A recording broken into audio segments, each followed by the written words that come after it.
Confronting Student Behavior with Constructive Conversations is a program started in the state of Kansas by a principal whose name is Larry Thompson.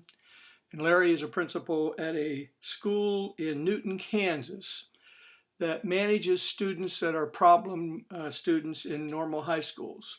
Not able to function in the normal setting or have been defiant or disruptive in some way. So a number of schools send their children to Larry, and he's been at this school now for probably 20 years or so. In the last 5 years, maybe 6 years, he has been, or longer, but the last 6 years, he's been making presentations on a book he's writing and is already published about confronting student behavior. He calls the program Give 'em 5. And so I'm trying to give you some options here and explain to you a program that can be very helpful to you in confronting troubled students or students that are hard to confront. The learning targets for this particular session have to do with identify preventive classroom management strategies that help promote a positive, participatory, and productive learning environment. And we want to demonstrate an understanding of a verbal disciplinary strategy that helps A, maintain a positive relationship with the student, and B, helps the student own his or her behavior, and C, helps bring a positive resolution to the interaction. Why is this important? How many of us have ever been trained on how to confront students verbally? It's not a part of the training you get when you go to school. You get all kinds of, like this course, here's all the classroom management things that you can do, but very seldom does anybody get taught how to confront a student verbally. And second, how many of us have a behavior management strategy that allows us to be proactive rather than reactive? And that's exactly what this program does. And so we're going to talk a little bit about it, and hopefully that you can find some ways to use it, and it takes practice to make it work. There are 5 preventive strategies that are used in this program. First, you establish clear expectations or norms, and you model them, and you allow the students to have some input. Now, we've talked about this throughout this course of establishing rules or policies and procedures or ways that you want to manage your classroom. So once you have established those norms with students' input, then you need to model them on a regular basis so the students are used to knowing how the classroom is going to be run, how far they can get away with things or can't get away with things, and what the expectations are. Then you need to set students up for success by front-loading expectations. That simply means that it's not a good way to discipline a child after he has done something and say, well, that's not the way I want you to behave. By front loading, it means that you say right up front to students, these are the expectations in this classroom. This is how I want you to perform, and this is what will help you become successful. So if you do my policies, procedures, follow the rules, follow the regulations, turn in your homework, do the expectations, then you will be successful in this classroom. So that's what you do when you front load. There's no question or doubt on the part of the student as to what you want out of them or how you expect them to act or behave. Then you design a room arrangement that facilitates proximity. Now, some of you will have researched Jones's proximity theories, which were early in this course. But you need to make sure that your room is designed in such a way that you can move around easily, either in groups or in long rows, but you can move from front to back or side to side and get to any student in an very quickly and easily. Then you need to move and monitor and use proximity and body language. Develop the look. Move around the room. Don't stand in one place teaching. Don't allow yourself to be only working around certain students, but be able to move around where you can stand next to students, you can stand next to their desk, you can stand behind them, or you can in front of them, and then develop body language that is able to help the student understand what you mean. And the look is simply as you have a way of looking at students where they know that what they're doing is not acceptable and that you expect better from them. Then work on building relationships, and we talked about this in Unit 2, developing relationships with students where you know as much about them as you can. You get to know a little bit about how they behave, how they react, and what sets them off or doesn't set them off, those kinds of things. Once you've established these 5 clear strategies, then you can begin to incorporate Give 'em 5, and we're going to get into that. Now, there's a number of things you can do here, and if we were sitting together in the classroom, we would role play this a little bit. We'll talk a little bit about role play. One of the things you can do when a student misbehaves is ignore them. and hope that it goes away. And I see this a lot when I'm out doing student teachers. They kind of look the other way rather than deal with it, hoping that the student will get better, and normally that doesn't work. You can do the traditional confrontation, where you say to them in front of the whole class, look, Tommy, you're behaving inappropriately, and I want you to straighten out. That's you can do that, and with some students that'll work, and with other students it won't. Or the third option is this program to give them 5. So let's talk a little bit about what you do with this verbal strategy. When having to confront a student because the behavior has gone beyond the parameters of proximity and body language, the following strategy can be very effective, and that's where the give them 5 comes in. First thing you do is use a supportive statement. You begin the conversation with a supportive statement about the student. It may be hard, but come up with something. It'll go a long way in the conversation, productive and constructive. Describe the expectation breakdown, and you describe with him. There is a way to explain what took place. Keep it matter of fact and as specific as possible.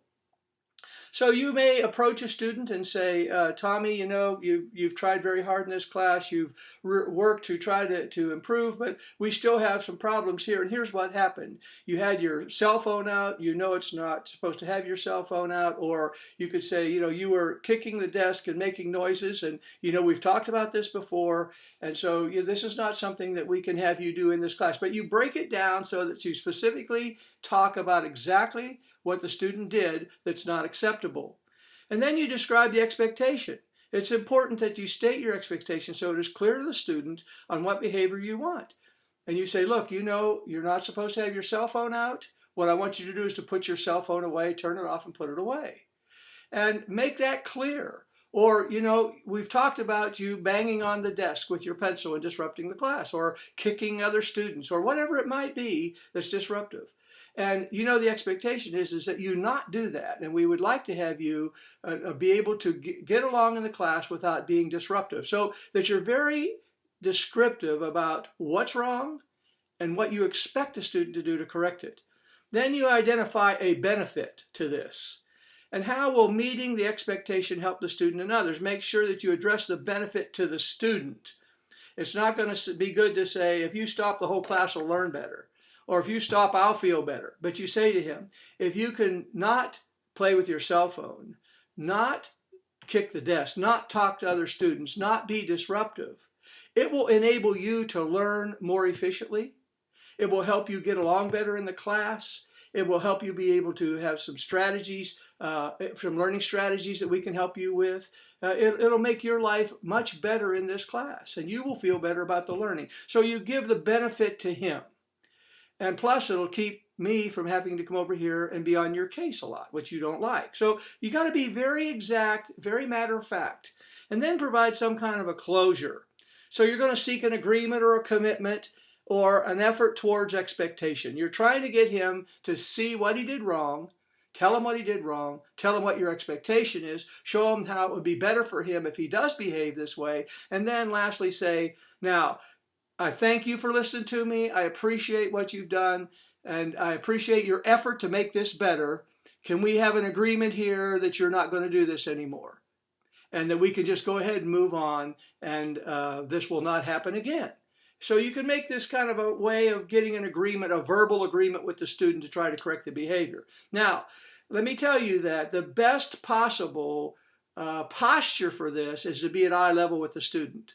The worst thing you can do with very disruptive students is stand over top of them and look down at them, because you have no chance of winning in that situation. Immediately you're in a position where they're feeling confronted. So often the people that use this get down on one knee and look the student straight in the eye, or even below that student, or sit on a chair where they're looking the student straight in the eye. Get right up close to him so he's the only one that's involved in this conversation. Nobody else needs to hear or be involved at all. So you're going to get right down in the student's level and talk to him. Now, I've seen this in action. There's a high school close by, Blue Valley High School, where the principal, Scott Bacon, has incorporated this in his building. He has a lot of special ed students, a lot of special needs students, a lot of BD type students, which are behavioral disorder students. And his assistant principals and he have trained their faculty to use this, and it's extremely effective. Now here's some tips, 5 tips that will help you with this program. Always make conversation as private as possible. Don't take on a pack. So if you start talking to the class about Tommy, and Tommy has some friends in that class, you'll get into a lose-lose for everybody. So you do it one at a time, face to face, looking right at them. Keep yourself in a safe position and model self-control. Don't get mad, don't get excited, don't yell, don't holler, don't get red in the face, don't get frustrated. Get in his eye level and just talk very calmly to him. Here it says be at eye level below when possible. Assume a non-threatening position. A low, almost whispering voice is the most effective because you're squaring up in a chair with eye contact raises the stakes. So if you're looking right at him, you're whispering to him, you're making it easier for him to not feel threatened. Don't ever touch him. Because if you have ever been around these kind of kids, and if you haven't and you ever get in one of them, you say, don't touch me, I'll sue you. You start into this is the way they'll react to you, and you don't want to get into that. So you don't touch them at all, you're just talking to them. Now what I'd like you to do is, you have a student who's late to class for the 2nd or 3rd time. He's not prepared for class. The student disrupts your class. The student disrespects a peer. The student doesn't complete an assignment. What I would like you to do is take a piece of paper. I want you to write out the 5 statements that you would make related to the plan we just said, and then submit it in the assignment drop. Sorry. Now, what happens if this doesn't work? And you and I both know that not every time is this going to work. And so there's 3 levels of compliance that you can apply. The first level, hopefully the student works well with the teacher and closure happens quickly. Maybe 2 minutes, you've talked to the student, he agrees, yeah, I know I'm wrong, I'll fix it.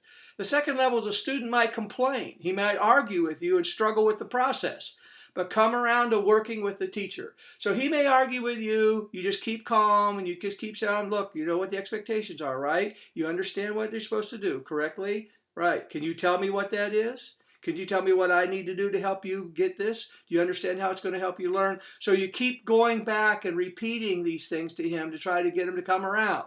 And eventually they will come around. The third level is a student who is unable to get self-control and he won't work through the process. He does not want to do what you want to do, then you may have to send him to an office referral. And the administrator who works with the Give 'em 5 process has another effort to lead the student in owning his own behavior. Help the student understand that what he's doing is beyond expectations. And if you can't do it, then you send him to somebody who can. But you have this worked out ahead of time, and it works very well. Okay, so you can practice this. Now you see a paragraph here below, and if you look at this paragraph, it has 5 or 6 sentences in it. Kind of figure out which sentence goes under which part of that strategy. And these are good examples of sentences that you can use. This is a great program, and I hope that you have learned something from it. I hope it's valuable to you, and I hope that you can use it someday in the future.